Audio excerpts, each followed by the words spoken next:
ಅಮ್ಮ. ಎಸ್.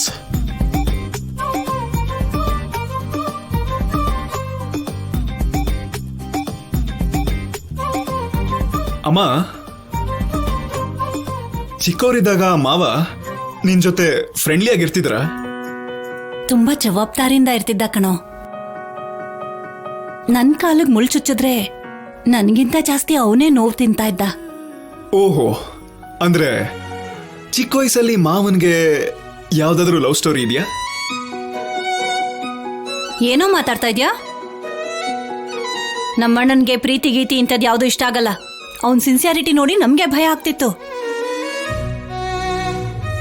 ಅಷ್ಟಕ್ಕೂ ನಮ್ಮಣ್ಣನ್ ನೋಡಿ ನಮ್ಮಪ್ಪ ಏನ್ ಹೇಳ್ತಾ ಇದ್ರು ಗೊತ್ತಾ? ನನ್ನ ಮಗ ಭೀಷ್ಮನಂತವನು. ಅವನಿಗೆ ಅವನ್ ಸುಖ ಸಂತೋಷಕ್ಕಿಂತ ತನ್ನ ಕುಟುಂಬನೇ ಮುಖ್ಯ ಅಂತ ಹೇಳ್ತಿದ್ರು. ಅಣ್ಣನ್ ಮದ್ವೆ ಕೂಡ ಅಮ್ಮನ್ ಮಾತಿನ ಪ್ರಕಾರನೇ ನಡೆದಿದ್ದು. ನೀನು ಕೂಡ ನಿಮ್ಮ ಮಾವನ್ ಥರನೇ ಭಯ ಭಕ್ತಿಯಿಂದ ಈ ಅಮ್ಮನ್ ಮಾತಿನ ಪ್ರಕಾರ ಚಾರುನ ಮದ್ವೆ ಮಾಡ್ಕೊಂಡು ಚೆನ್ನಾಗಿ ನೋಡ್ಕೋಬೇಕು. ಮಾವ ತುಂಬಾ ಒಳ್ಳೆಯವರಮ್ಮ. ಅವ್ರ ತರ ನನಗಂತೂ ಇರಕ್ಕಾಗಲ್ಲ. ಹಾಗ್ಯಾಕಂತ್ಯ ಸೀನು? ನಮ್ ಚಾರುನ್ ಮದ್ವೆ ಮಾಡ್ಕೋತಿದ್ಯಲ್ವಾ, ಹಾಗೇನೆ ಇರ್ಬೇಕು ನೀನು. ಆದ್ರೂ ಮದ್ವೆಗ್ ಮುಂಚೆ ಪ್ರೀತಿ ಬಗ್ಗೆ ಯಾಕೆ ಕೇಳ್ತಿದ್ಯಾ? ಮದ್ವೆ ಆದ್ಮೇಲೆ ಚಾರುನ್ ಹೇಗ್ ನೋಡ್ಕೋಬೇಕಂತ ಕೇಳು. ನಾನು ಮಾವ ಪ್ರೀತಿಸಿದ್ರ ಅಂತ ಕೇಳಿದ್ರೆ ನೀವು ನನ್ನ ಮದ್ವೆ ಬಗ್ಗೆನೇ ಮಾತಾಡ್ತಿರಲ್ಲತ್ತೆ. ಅವರು ಏನಾದ್ರೂ ಯಾವಾಗ್ಲಾದ್ರೂ ಪ್ರೀತಿಲಿ ಬಿದ್ದಿದ್ರೇನೋ ಅಂತ ತಿಳ್ಕೋಬೇಕು ಅನ್ಸ್ತು. ಅದಕ್ಕೆ ಕೇಳ್ದೆ. ಗೊತ್ತಿದ್ರೆ ಹೇಳಿ, ಇಲ್ಲಾಂದ್ರೆ ಬೇಡ. ಅರೆ ಯಪ್ಪ, ಈ ಮನೇಲಿ ನನ್ನ ಮದ್ವೆ ಬಗ್ಗೆ ಅದ್ ಎಷ್ಟೆಲ್ಲ ಆಸೆ ಇಟ್ಕೊಂಡಿದಾರೋ ಇವತ್ತೇ ಗೊತ್ತಾಗ್ತಿರೋದು. ಇನ್ಯಾರನ್ ಕೇಳ್ಬೋದು? ಚಿಕ್ಕ ಮಾವ, ಅಪ್ಪ, ಇವರಿಬ್ಬರನ್ನು ಕೇಳಿದ್ರೆ ಏನಾದ್ರೂ ಒಂದು ಕ್ಲೂ ಸಿಗ್ಬೋದು. ಅವ್ರ ಹತ್ರ ಕೇಳ್ತೀನಿ. ಶಿವರಾಜು, ಆ ಬೋಲ್ಟ್ನ ಟೈಟ್ ಮಾಡು. ಅದೇ ನನಗೆ ಗೊತ್ತು ಬಿಡಿ ಬಾವ. ಮತ್ತೆ ಮಾವ ಏನ್ ಮಾಡ್ತಿದ್ರಿ? ಓ, ರಿಪೇರ್ ಮಾಡ್ತಿದ್ರಾ? ಇಲ್ಲ ಕಣೋ, ಊಟ ಮಾಡ್ತಾ ಇದ್ದೀನಿ. ಬಾ. ಲೇ, ಟ್ರಾಕ್ಟರ್ ಇಂಜಿನ್ ಸರಿ ಮಾಡ್ತಾ ಇದ್ದೇನೆ, ನೀನ್ ಡಿಸ್ಟರ್ಬ್ ಮಾಡ್ಬೇಡ ಕಣ. ಮಾವ, ನೀವು ರಾಜಾರಾಮ್ ಮಾವ ಇಬ್ರು ಒಂದೇ ಕಾಲೇಜಲ್ಲಿ ಓದಿದಂತೆ? ಹೌದು ಕಣೋ. ಅಣ್ಣ ಫೈನಲ್ ಇಯರ್ ಇದ್ದಾಗ ನಾನು ಫಸ್ಟ್ ಇಯರ್ ಓದ್ತಾ ಇದ್ದೆ. ಓಹೋ, ಇದಾ ವಿಷಯ. ಹಾಗಾದ್ರೆ ಕಾಲೇಜಲ್ಲಿ ಮಾವ ಏನಾದ್ರೂ ಪ್ರೀತಿಲ್ ಬಿದ್ದಿದ್ರಾ?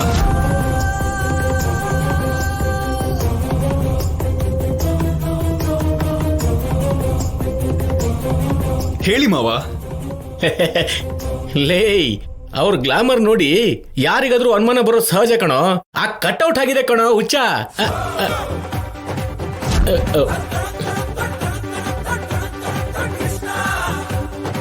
ಲೇ, ಅದೆಲ್ಲ ನಿಂಗೆ ಯಾಕೋ? ನಿಂಗೆ ಬೇರೆ ಕೆಲಸ ಇಲ್ವೇನೋ ನಿಂಗೆ? ಅಪ್ಪ, ನಾನೇನೋ ಸುಮ್ಮನೆ ತಿಳ್ಕೊಳ್ಳೋಣ ಅಂತ ಕೇಳ್ದೆ. ಅಲ್ಲ, ತಿಳ್ಕೊಳ್ಳೋದ್ರಲ್ಲಿ ತಪ್ಪೇನಿದೆ?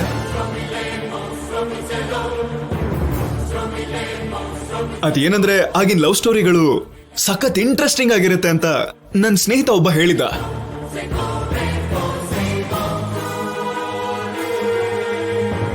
ಲೇ, ಸ್ವಲ್ಪ ನೋಡಿ ನೋಡಿ ಮಾತಾಡೋ, ಇಲ್ಲ ಅಂದ್ರೆ ನಿನ್ ಕತೆ ಅಷ್ಟೇನೆ. ಅಪ್ಪ, ಪ್ರೀತಿ ವಿಷಯಗಳನ್ನ ನೋಡ್ದೇನೆ ಮಾತಾಡ್ಬೇಕು. ನೋಡಿದ್ರೆ ಏನ್ ಅರ್ಥ ಆಗುತ್ತೆ ಹೇಳಿ? ಚಿಕ್ಕಮಾವ, ನೀವ್ ಹೇಳಿ, ಕಾಲೇಜ್ ಡೇಸ್ ಅಲ್ಲಿ ಮಾವ ಯಾರನ್ನಾದ್ರೂ ಪ್ರೀತಿಸ್ತಿದ್ರಾ?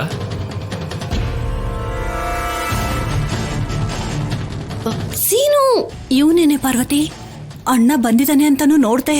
ಅಣ್ಣನ ಬಗ್ಗೆನೆ ಅಣ್ಣ ಯಾರನ್ನಾದ್ರೂ ಪ್ರೀತಿಸಿದ್ನ ಅಂತ ಕೇಳ್ತಿದ್ದಾನೆ. ಏನ್ ನಡೆಯುತ್ತೋ ಅಂತ ನಂಗೂ ತುಂಬಾ ಟೆನ್ಷನ್ ಆಗ್ತಿದೆ.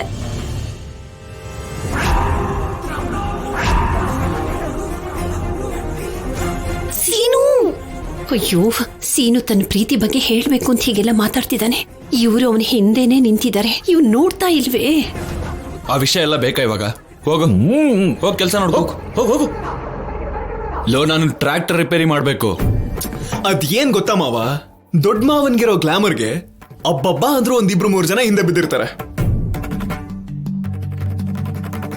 ಸೀನು, ನಮ್ಮ ಅಣ್ಣನ ಬಗ್ಗೆ ಹಾಗೆಲ್ಲ ಮಾತಾಡೋದು ತಪ್ಪು.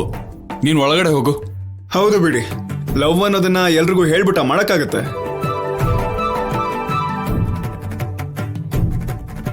ಅಯ್ಯೋ ಸೀನು, ಗೊತ್ತಿಲ್ದೇನೆ ಸೀಕ್ರೆಟ್ ಆಗಿ ಮೇಂಟೈನ್ ಮಾಡಿರ್ತಾರೆ. ಯಾರನ್ನಾದ್ರೂ ಪ್ರೀತಿಸಿದ್ಯಾ?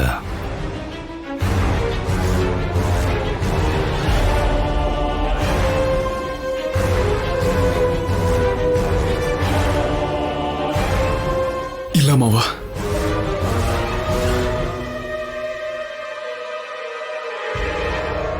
ನಿನಗೂ ಒಳ್ಳೇದು, ಮನೆಗೂ ಒಳ್ಳೇದು.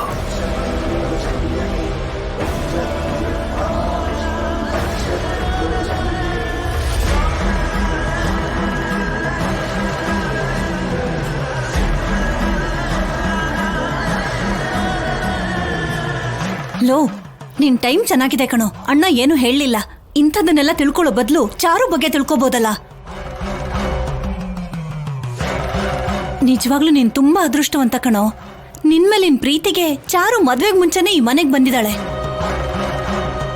ಪ್ರೀತಿ ಬಗ್ಗೆ ಮದ್ವೆ ಬಗ್ಗೆ ಆರಾಮಾಗಿ ನಮ್ ಚಾರು ಹತ್ರನೇ ಮಾತಾಡ್ಬೋದಲ್ವಾ ಸೀನು? ಹೋಗಿ ಹೋಗಿ ಭಾನುವ್ರ ಬಗ್ಗೆ ಯಾಕೆ? ಸರಿ ಸರಿ ಪದ್ಮ, ನಿನ್ ಬಾ, ನಂಗೆ ತುಂಬಾ ಹಸಿವಾಗ್ತಿದೆ, ಊಟ ಬಡಿಸುವಂತೆ. ನಿಮಗ್ ಗೊತ್ತಿರೋದು ಇದೊಂದೇ ಅಲ್ವಾ? ಮಕ್ಕಳು ಒಳ್ಳೇದು ಕೆಟ್ಟದ್ದು ಯಾವ್ದು ಬೇಕಾಗಿಲ್ಲ, ಬನ್ನಿ ಬಡಿಸ್ತೀನಿ. ನೋಡ್ ಶಿವರಾಜು, ಇದನ್ನೇ ಹೋಗಿ ಬಂದು ಒಳ್ಳೆನಿಗೆ ಅನ್ನೋದು ಅಂತಾರೆ. ನಡಿ ಊಟ ಮಾಡೋಣ. ನಡ್ರಿ, ತುಂಬಾ ಕಷ್ಟಪಟ್ಟಿದ್ದೀನಿ ಇವತ್ತು.